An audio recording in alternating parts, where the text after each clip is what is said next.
আচ্ছা, এবার আসেন বাংলাদেশে প্রতি বছর অনেক বড় সম্মেলনের মাধ্যমে দাওয়াত দেয়া হচ্ছে, তাহলে আপনি কেন বললেন দেশে দাওয়াত হচ্ছে না? আমি বিশ্ব তাবলীগি ইজতিমার কথা বলছি। আপনার কথা না বললেও আমি বুঝে গিয়েছি আপনি কি বোঝাতে চেয়েছেন। না, এখানে যে দাওয়াত হচ্ছে সেটা হচ্ছে শুধু চিল্লা বেরিয়ে যান। আমার ঘরের দরজা তো মাইক, এই বছরও মাইক আমি যে বিল্ডিংয়ে থাকি সেই বিল্ডিংয়ের উপর দিয়েছে। খালি একটাই কথা, আমাদের সাথে বেরিয়ে যান। আমাদের সাথে বেরিয়ে গেলেই ফজিলত। দাওয়াতের কোনো কথা নেই, ইসলামের কোনো কথা নেই। যারাই বক্তব্য দিয়েছে সবারই বক্তব্য একটাই, আমি যা শুনেছি আমার কানের মধ্যে যা এসেছে, শুধু হচ্ছে আমাদের সাথে বেরিয়ে যান, আমাদের সাথে বেরিয়ে গেলেই ফজিলত। এটা না দাওয়াতি মানহাজ না ইসলামী মানহাজ। আমার জানা নেই কোনো ইসলামী মানহাজ অনুযায়ী এই দাওয়াতে, এখানে দাওয়াতের কোনো কাজই হচ্ছে না।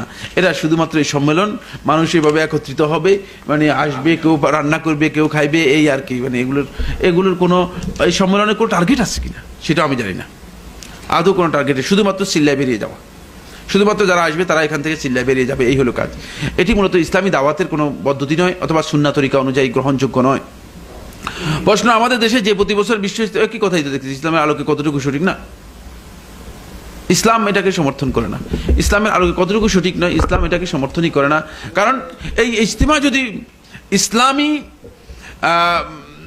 ধারায় হয়ে থাকে, তাহলে এই ইজতিমার প্রত্যেকটি ক্ষেত্রেই সুন্নাহর মানহাজের অনুসরণ করতে হবে, সুন্নাহর মানহাজের অনুসরণ করতে হবে।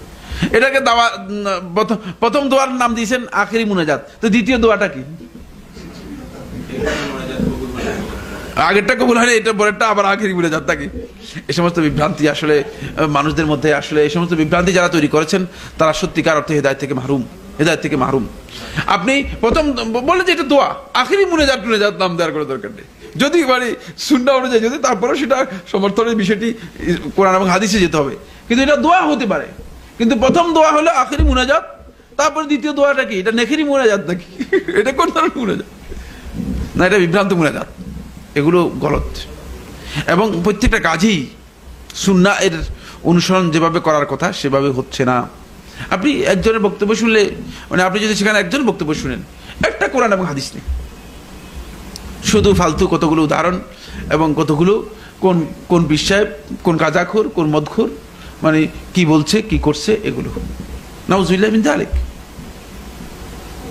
আমরা তো আলেম ওলামাদেরকে আমরা সম্মান করি, আল আইনি ওয়ার রাস, মাথার উপর তাদের সম্মান। আমাদের আলেমদেরকে ভালোবাসি, আলেমদের প্রতি আমাদের শ্রদ্ধা রয়েছে, ইলমের কারণে তাদেরকে আমরা ইজ্জত করি।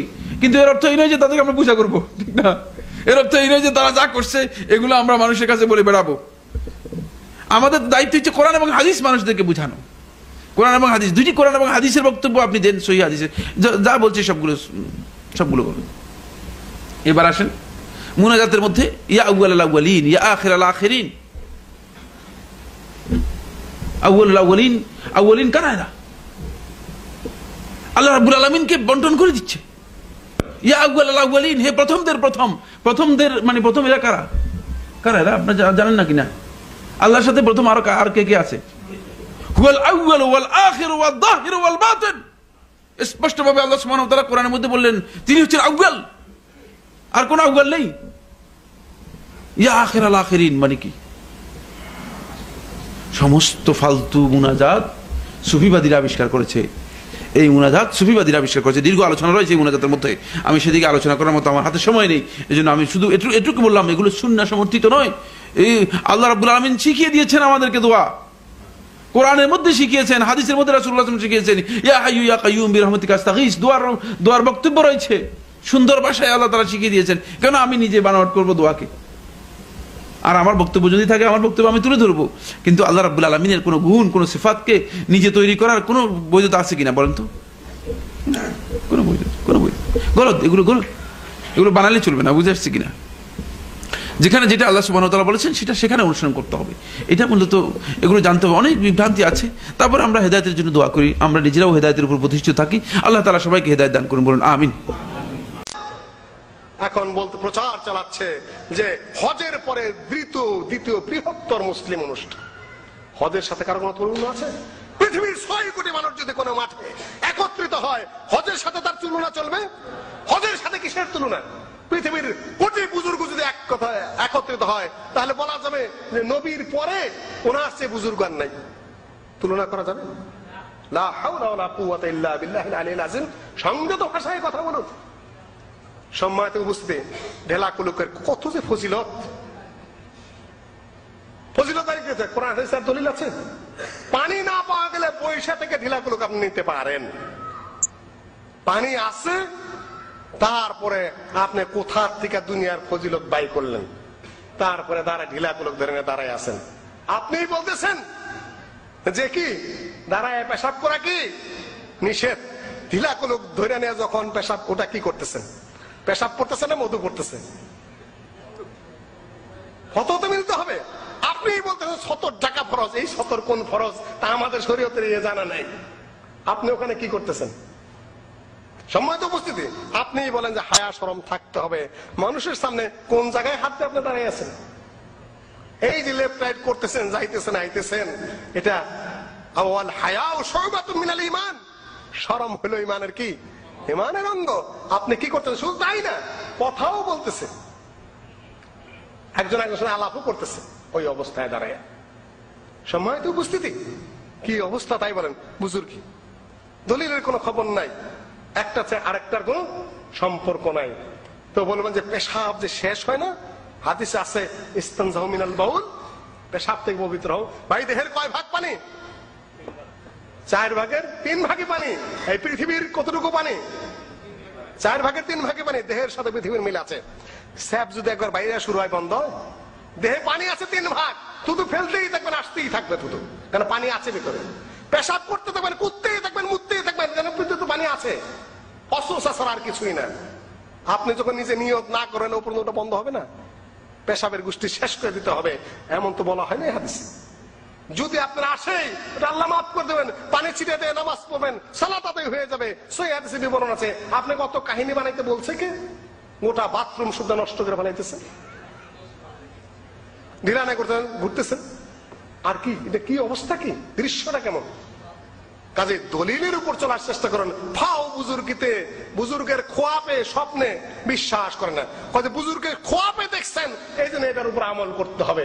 আমি বলি যে বুজুর্গের খোয়াপের উপরেই যদি কোনো কিছু আমল করতে হয়, বুজুর্গের যদি যৌবন বয়সে কোনো স্বপ্ন দোষ হয়ে থাকে, তাহলে তার কি করতে হবে? নিশ্চয়ই তোরা মারতে হবে। বুজুর্গ যা করেছেন সত্যি করেছেন। সম্মানিত বুঝতে, কাজে এই সকল ভুয়া কিসসা কাহিনী তাবিজ কবত আহলে হাদিসে বিশ্বাস করে না।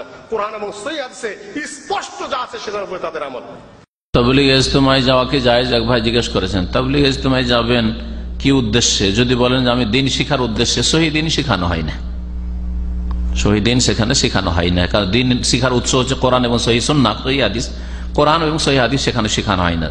তাতে শেখানো হয় ফাজাইল আমল, তাতে সহি হাদিস আয়াতের সাথে সাথে জয়ীব জাল কিচ্ছা কাহিনী এসব রয়েছে।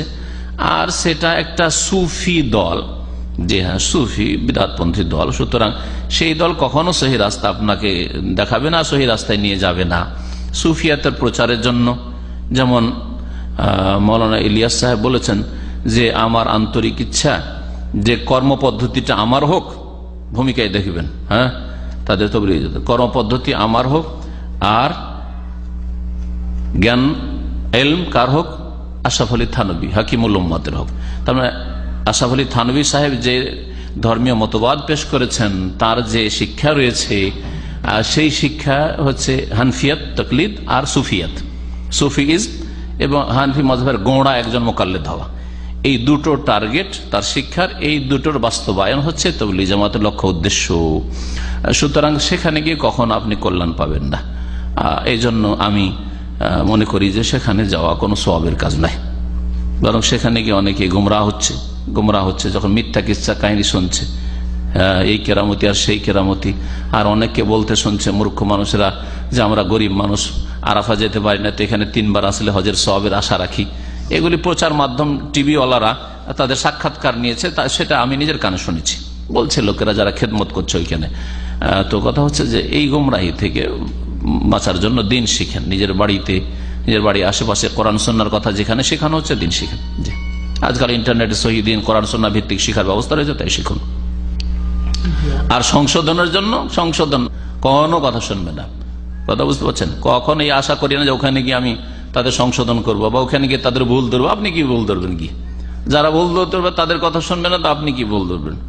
আপনি তাদের কিতাব পড়েন আর কোরআন হাদিসের সাথে মেলান, তাতেই ভুল ধরতে পারবেন বাড়িতে বসে বসে। বিশ্ব ইজতেমা হয় টঙ্গীর মাঠে, এখানে 40 লক্ষের বেশি মানুষ আসে এবং মন্ত্রী সবাই উপস্থিত আখেরি মোড়। তারপরে সেটা অনেকে যে আখেরি মাঠে আসে যে একজন ব্যক্তি যদি ওলি থাকে তার মাধ্যমে সমস্ত মানুষ মাঠ পেয়ে যায়। এটা কতটুকু কোনটুকুই সহি নয়, বুঝতে পারলেন? আখিরি মোনাজাত বলেন আর মানে আউয়ালি মোনাজাত বলেন, এক জামাতবদ্ধভাবে এমন কোন দুয়ার কোন পদ্ধতি শরীয়তে নেই। বিশ্বনবী মুহাম্মদ রাসূলুল্লাহ সাল্লাল্লাহু আলাইহি ওয়াসাল্লাম বিদায়ী হজের ভাষণে সবাইকে নিয়ে দোয়া করেননি, সাহাবীদেরকে নিয়ে। তিনি নিজের ভাষণে বিভিন্ন বিধিবিধান, বিভিন্ন হুকুম আহকাম, বিভিন্ন মাসলা মাসাইল এবং মুসলিমদের জন্য দোয়া সবই করেছিলেন, কিন্তু সাহাবীদেরকে নিয়ে জামাতবদ্ধভাবে হাত তুলে আমিন আমিন বলে কেউ দোয়া করেন এইভাবে। তো মোট কথা, যার ভিত্তি বিদাতের উপরে তার থেকে কোনই লাভ সাধিত হতে পারে না, বুঝতে পারলেন? কাজটাই বিদাত। তাদের ধারণা যে আমরা ভালো করছি, যেমন কোরআনে আছে বিদাত কাজ করবে কিনা মনে করবে যে আমরা খুব ভালো কাজ করতে আছি। তো এসব দোয়ার কোনো ফজিলত নাই। আর 40 লক্ষ 40 মিলিয়ন যদি হয় তাও কোনো কিছুই হবে না। এক সৌদি তবলিগি আর কি, ও টঙ্গীর ইজতেমা সম্পর্কে বলছে, আদা কাছেই নাফার হোনা, তাই বলছে আদা মক্কা কাম নাফার, তাই বলছে আদা মক্কা কাম নাফার হোনা কাছেই নাফার। প্রচুর রাগ লেগেছে আমাকে, প্রচুর রাগ লেগেছে। না আমি বললাম, তুই যদি অন্য কেউ হতিস তা তোর আর আমার যে কি অবস্থা হতো আজ, তা তুই বুঝতিস আর কি। তুই সৌদি, তুই এত বড় বেঈমান, তুই সৌদি সরকারের চাকরি করিস আর এরকম কথা তুই বলিস। এরা চোর, এরা চুরি করে বলে, মানে এরা প্রকাশ্য বলে না, বুঝতে পারলেন? তো মক্কার সাথে টঙ্গীর ইজতেমার তুলনা করিস তোর মতন একজন সৌদি। আরে মক্কায় যদি একটাও মানুষ না আসে তবু মক্কা, সেখানে একবার নামাজ পড়লে 1 লাখ নামাজের সওয়াব হবে। আর ওখানে যে সারা পৃথিবীর মানুষ জমা হয়ে যায় তবু কিছু হবে না, কিচ্ছু হবে না। তো তোর মক্কার সাথে তুলনা করতে, ভাইয়ের আমার কথা হচ্ছে, মানুষ কত সংখ্যায় আসছে ভেড়ার পাড়ের মতন। হ্যাঁ, আল্লাহ তাআলা করে কালিলুম মিন ইবাদিশ শুকুর, আল্লাহর কৃতজ্ঞ বান্দা সবসময় কমই হবে, হ্যাঁ কমই হবে। তো আসলে অন্যায়ের দিকে মানুষের ঝোঁক বেশি, এই নফস সবসময় অন্যায়ের দিকে যায়। আর ভালোর দিকে তো ওখানে তো 40 কোটিও আসতে পারে, অসুবিধা কি আছে? কিছু হবে না। ও টুঙ্গির মাঠের হুজুর, আপনার কথা তো খুবই ভালো লাগে। ভালো তো লাগছে বটে, যেখানে আল্লাহ বলেছেন ভালো কাজের আদেশ করো, মন্দ কাজের নিষেধ করো। যেখানে আল্লাহ বলেছেন ভালো কাজের আদেশ করো, মন্দ কাজের নিষেধ করো। তুমি তো খুব ভালো কথাই বললে। কি বললে? সুবহানাল্লাহ বললে এত নেকি হয়, আলহামদুলিল্লাহ বললে এত নেকি হয়, আল্লাহু আকবার বললে এত নেকি হয়, সুন্দর করে ওযু করে 2 রাকাত নামাজ পড়লে অতীতের পাপ ক্ষমা হয়ে যায়। ভালো কথা, বুখারী মুসলিমের হাদিস। এগুলো তো ভালো কাজের আদেশ। আপনি একটু যখন হাত তুলে দোয়া করবেন আগামীকাল, তখন একটু বললে হয় না?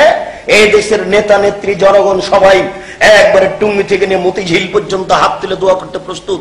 সারা বিশ্বের বহু নারী পুরুষ টিভিতে তাই ছবি দেখে হাত তুলে দোয়া করতে প্রস্তুত। ও ইমাম সাহেব, ভালো কাজের আদেশ করলেন, মন্দ কাজের একটু নিষেধ করবেন না? মন্দ কাজের নিষেধ এইভাবে করেন। আপনি হাত তুলে দোয়া করার পূর্বে বলুন, এই দেশের নেতা নেত্রীকে আমি বলতে চাই, রাসূল সাল্লাল্লাহু আলাইহি সাল্লাম বলেন, আলী লা তাদু 3 সালাত তামস্তাহু ইল্লা কবর মুসলিমান সাওয়াইতাহু। আলী, তুমি ছাড়বে না কোন উঁচু কবর, সবকে ভেঙে সমান করে দাও, এরপর মাটির সাথে মিশিয়ে দাও। 24 ঘন্টার মধ্যে বাংলাদেশে যত উঁচু কবর আছে সবকে ভেঙে সমান করে দিতে হবে। হোক না কেন শাহপরান, হোক না কেন শাহজালাল, হোক না কেন খাজা মঈনুদ্দিন চিশতি, হোক না কেন আপনার সেই গোলাপ শাহের মাজার। রাসূল আদেশ করেছেন, মুসলিম শরীফের মুসলিম গ্রন্থের হাদিস। আমি টুঙ্গির মোনাজাতে, আখেরি মোনাজাতের পূর্বে বক্তব্য বলছি, শুনুন দেশবাসী, মন্দ কাজের নিষেধ করে গেলাম। শুনুন, আল্লাহ রাসূল বলেন, আলী যত ছবি মূর্তি রয়েছে সবকে ভেঙে একাকার করে দাও। 24 ঘন্টার মধ্যে এই দেশে যত ছবি মূর্তি আছে রাস্তাঘাটে, কলেজ, বিশ্ববিদ্যালয়ে সবকে ভেঙে খান খান করে দিতে হবে, চৌচির করে দিতে হবে। ও ইমাম সাহেব, হাত তুলে দোয়া করার পরে একটু মন্দ কাজে নিষেধ করুন, এইভাবে আপনি বলুন। 24 ঘন্টার মধ্যে দেশের মাটিতে যত পতিতালয় রয়েছে, টাঙ্গাইলের পতিতালয় বন্ধ করতে হবে, ফরিদপুরের পতিতালয় বন্ধ করতে হবে, বাংলাদেশের মাটিতে যত পতিতালয় রয়েছে সব বন্ধ করতে হবে। 24 ঘন্টার মধ্যে এই দেশের মাটিতে যত ব্যাংকিং ব্যবস্থা রয়েছে, সুদী ব্যাংক, সব বন্ধ করতে হবে। এ হলো মন্দ কাজের নিষেধ। আপনার ভালো কাজের সাথে একটু মন্দ কাজের নিষেধ থাকে না? কিসের হাত তুলে দোয়া করা দেখাচ্ছেন আপনি? আপনার আখেরি মোনাজাতে যদি সারা পৃথিবীর মানুষ উপস্থিত হয়, সারা পৃথিবীর মানুষই পাপী। কেন? আপনার আখেরি মোনাজাত সুন্নাত দিয়ে প্রমাণ করা যাবে না। কি বলতে চাচ্ছেন আপনি? আপনার যদি আখেরি মোনাজাত চলে, তাহলে কথার কথা আরাফার মাঠে একটু আখেরি মোনাজাত করলে হতো না? আপনার খুব ভালো মনে আছে, জানা আছে, যারা হজ করতে যায় তারা সবাই আল্লাহর মেহমান। যারা হজ করতে যায় তারা কার মেহমান? তারা সবাই আল্লাহর মেহমান। আর আপনার খুব ভালোভাবে জানা আছে যে আরাফার মাঠে যত দোয়া কবুল হয়, পৃথিবীর আর কোন জায়গায় তত দোয়া কবুল হয় না। আরাফার মাঠে যত মানুষ ক্ষমা পায়, আর কোন জায়গাতে মানুষ তত ক্ষমা পায় না। হোক না কেন লাইলাতুল কদর, হোক না কেন জুমার দিন, হোক না কোন রাতের অংশ, পৃথিবীতে এমন কোন সময় নেই, পৃথিবীতে এমন কোন দিন নেই, এমন কোন জায়গা নেই আরাফার মাঠে যত ক্ষমা হয়, আরাফার মাঠে যত দয়া হয়, আর কোন সময়ে, আর কোন দিনে অত দয়া, অত ক্ষমা হয়। তো এবছর মোটামুটি হাজির সংখ্যা ছিলেন প্রায় 1 কোটি। কাবা ঘরের ইমাম সাহেব আরাফার মাঠে প্রায় 1 কোটি মানুষকে নিয়ে একটু আখেরি মোনাজাত করলে হতো না? তোমার তোরাগ নদীর তীরে পেশাব পায়খানার ভিতরে আখেরি মোনাজাত চলে, আর পবিত্র জায়গাতে আল্লাহর মেহমানকে নিয়ে আখেরি মোনাজাত চলে না? রাজশাহী চাঁপাইনবাবগঞ্জের ভাষাতে তুমি কানাকে হাইকোর্ট দেখাচ্ছ? তুমি কি ধর্ম পেয়েছো রাজশাহী চাঁপাইনবাবগঞ্জের হাওয়াই लड्डू? दोनों हाथ में लड्डू है, जो चाहे उसको खा ले, जो चाहे उसको छोड़ दे। ধর্ম কি হাতের ময়লা? এদেশের নেতা নেত্রী যেমন ধর্মকে হাতের ময়লা মনে করে, এদেশের নেতা নেত্রী কবরের পাশে দাঁড়িয়ে কবরের উপরে ফুল চাপিয়ে দিয়ে হাত তুলে দোয়া করছে, নারী পুরুষ একাকার হয়ে পাশাপাশি হাত তুলে দোয়া করছে। আরে নারী পুরুষ তো আছে, আছে হিন্দুও আছে, হাত তুলে দোয়া করছে। আশ্চর্য! তাহলে ধর্মের এরা 5 পয়সা দাম দেয় না, ধর্ম কিছুই না এদের কাছে। ধর্ম একটা হাতের ময়লা, নিজের ইচ্ছে মতো ব্যবহার করতে হবে। এদেশের মানুষ যেমন ভেবেছে, জি না, কখনো নয়।